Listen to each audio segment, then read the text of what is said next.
Okay, so I've got a topic I want to bring up. I've presented with Joelle on part of this and Maureen on a separate topic, and that is social media.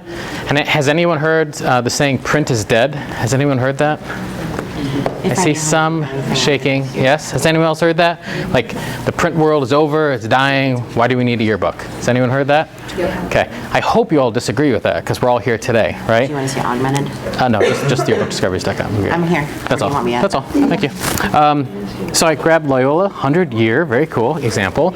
As a prime example, so I have my reunion coming up next weekend over homecoming, and one of the things I did is I went back to when I went to school and I asked if there's any extra books in the basement. And they gave me a box, and I'm going to bring them to a reunion because inevitably someone needs a copy.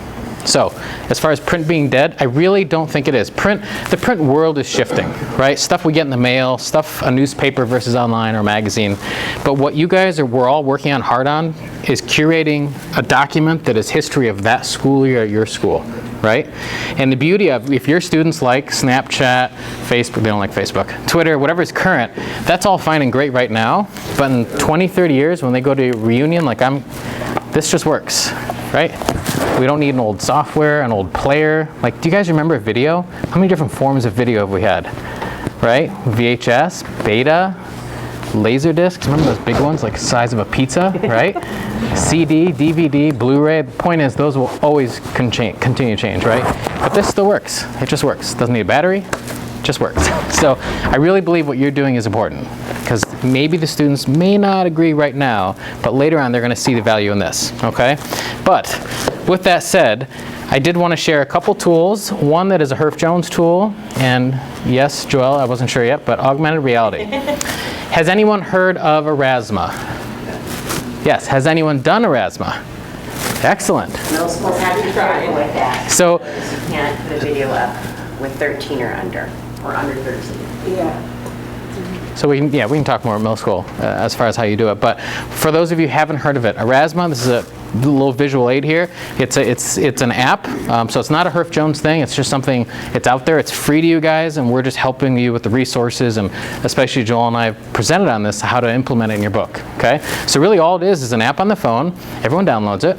This is an example from the Latin School of Chicago. They had 125th year, I think, and this page in the background was pictures of their parade at school, and it's a K-12 school. So every grade had a float, right? So you take this app and you point it at the picture of the 5th graders and their float, and as you hold it over the book, it comes to life with video of that parade, right? So again, the question is print dead? I don't think so. What can we do to make it fun again in the eyes of students? Here's one, right? We can add video to yearbooks, something we really could never do before. Okay. The beauty of Erasma 2 is it uses a trigger image instead of, and this is where I have my opinion. I know Maureen and I have talked about this, or no, Joelle and I. Yeah. The QR codes, everyone use those? You know what those are, right? They're on everything, to the ketchup bottle at the restaurant to yearbooks, right? This is my personal opinion. I hate them because they muddy up the layout. You see this little box, and Joelle can make them prettier. We've had this conversation. I can make them prettier. She can make them prettier. They're not just the black and white, but my point is they're on the page and they're there forever. Okay? The beauty of this is we set up this trigger image, and unless we tell people, hey, go point it at this, it looks exactly the same. So let's say 20, 30 years from now, when maybe this is here, maybe it's not, the yearbook still looks exactly the same. It's not muddied up with that. It's going anywhere. Probably not, but this stuff changes. That was my point, right? All video stuff changes. So this is one. It's free to do. If you have questions, let us know. We can help you with that. Another one I want to show you. Has anyone heard of, this one is a Herff Jones tool called +1. Has anyone used this yet in the room? Larry has, okay. So this is a digital copy of your yearbook. This is why we ask you for your student ID number on your Excel list. Yep. So the beauty of +1, so again, we have students telling us, well, I don't need that, I just want everything on my phone, right? And I have Facebook and Twitter and all that, that's fine. We wanted to give them a copy of the book that you're working so hard on this school year, right? So +1 is a free app. It's completely complimentary from us. I've heard a few schools sell it as a fundraiser, so you could do that. But the key is everyone gets it at school who purchased the book. And that's key, because we don't want to compete with this. This is still very important, right? So whoever buys a book recorded in e-business, and we can go into that more later, gets credentials to download a copy of the book. Okay? The beauty of +1 is, one, there's no cost, and two, there's no more work. It's all generated from eDesign. So you know when you're in eDesign, you get that little flip book at the bottom, you can flip through the pages. That content that's being generated is how we empower +1 to work. So there is no more work for you. It's basically, would you like to use it? We can help you literally turn it on. You just tell us a date. I recommend that it's like 2 weeks after this arrives or sometime after, because you don't want to disturb the excitement of distribution day, right? Party or whatever you guys do at school. You don't want to take away from that. Maybe you could have a flyer in the back or something you hand out that gives instructions on where +1 is in the book, kind of thing. We actually just added it to the bottom of our index this year in a lot of my schools. Yeah, that's a good idea. Yeah. So we didn't have to print anything extra. We just saved a little space for it at the end of the index. Here's the instructions on how to load the +1 app and log on. Yeah. One of the things that we have available are custom posters, and basically you can order them. We have 4 different colors, and you can give us pictures that you can put in them. You can get 20 for free, so I would encourage you, if you have to sell your yearbooks, that they're really fun. And basically all you have to do is tell us what you want on line 1, 2, 3, and 4, which is the bottom right-hand corner of the poster, and you send us 20 pictures, and we make different posters for you. So this is what the form looks like. Your rep can send you the form. They can walk you through it. A lot of us, we really want you to do them, so we're going to help you pick the pictures out. An easy way to do the pictures too is you could tag them in your eDesign with a keyword of custom poster, and then let your rep know these are the 20 pictures I want on my posters, and then fill out the form, and voila, it's all done for you, and we'll upload those pictures. So you just have to let us, you do have to email us and let us know. All right, so again, object of the game is to get the Oreo from your forehead to your mouth without using your hands. And then what we do after we do this, and the kids laugh and have a really good time and are excited and have a little bit of sugar in their system then, because they always eventually end up getting the cookie in their mouth. So talk about how this uses all of your facial muscles. Okay, get your ears kind of wiggling, get your mouth moving, get everything moving, because that's what you have to do to interview somebody. You have to be an active listener. You have to use your words, your mouth, to ask questions, to ask follow-up questions, things like that. So again, it's just one of those really cute little things we can do to kind of promote some school spirit and some camaraderie and have some fun, and then lead into a really dull lesson on interviewing. All right, you ready? Jamie, are you ready? Yep. He's going to take lots of pictures of you We guys. should have saved a prize for this. Okay, we're going to have to bring you in a prize for the winner to do it first. Yeah. Okay. If anybody makes it, Are you gonna? and you're my school, Mo's school, or Jamie's school, We will bring you up. We will reward you. All right. Okay. Count of 3. 1, 3. I'll get you a fresh cookie if you need one. Almost got it. Okay. I'm sure that's a very clean floor, so.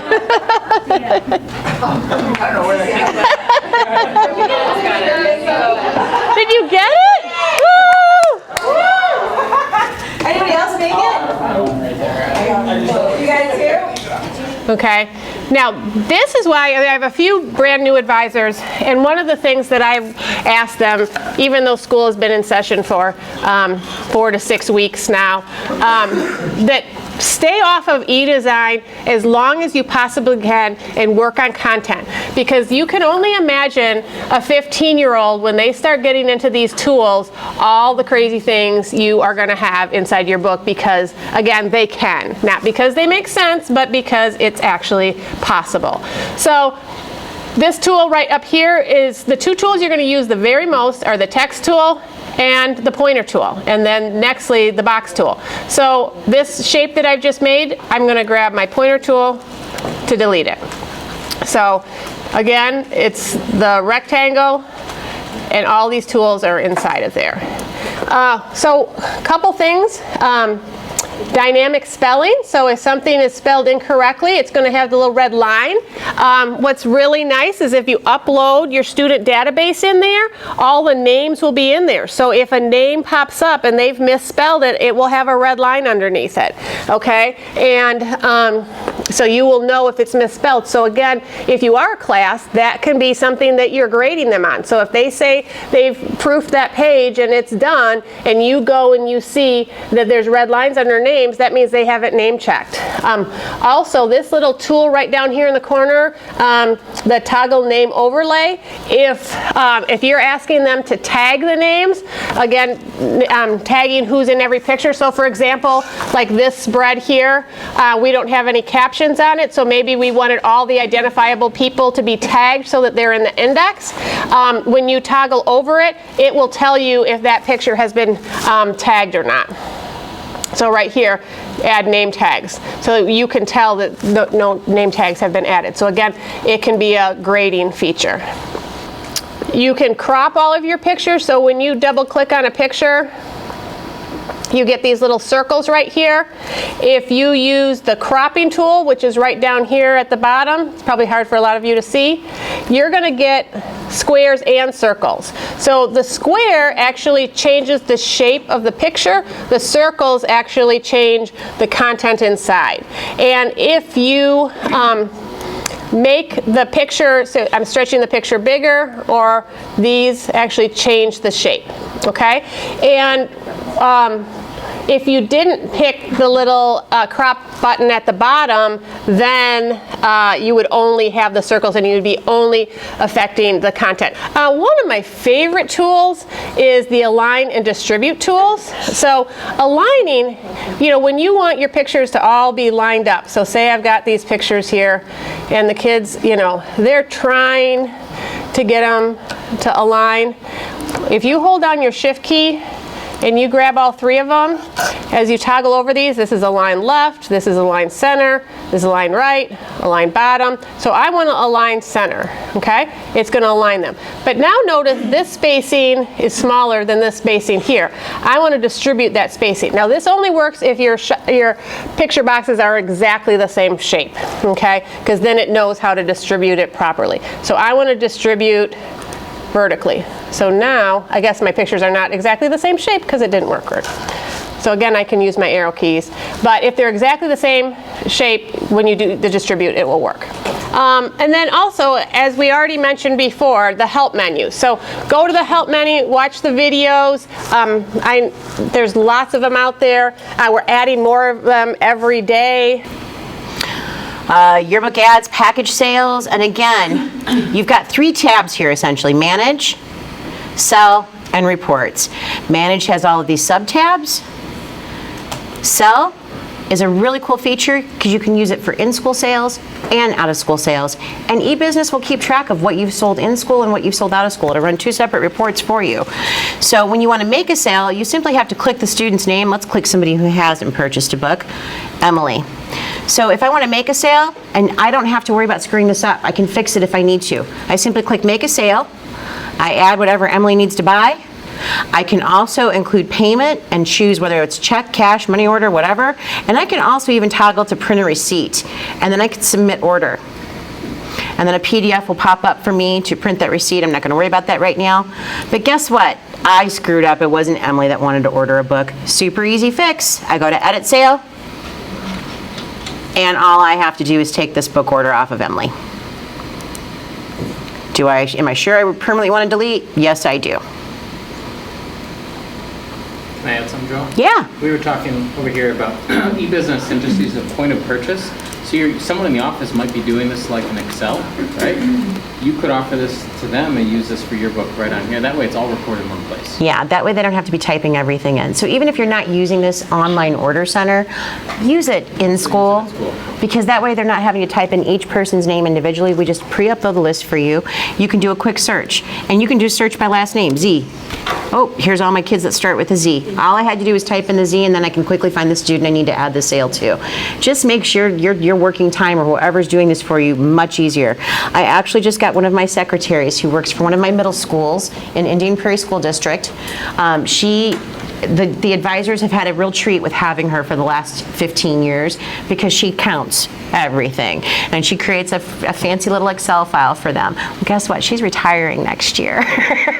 And the advisors obviously don't want to take this work on. It's a lot of work to count checks. So we are actually transitioning them into just in-school sales using the site this year, and then next year we'll push them onto online order and in-school sales, whichever way they want to do it. But it's there for you.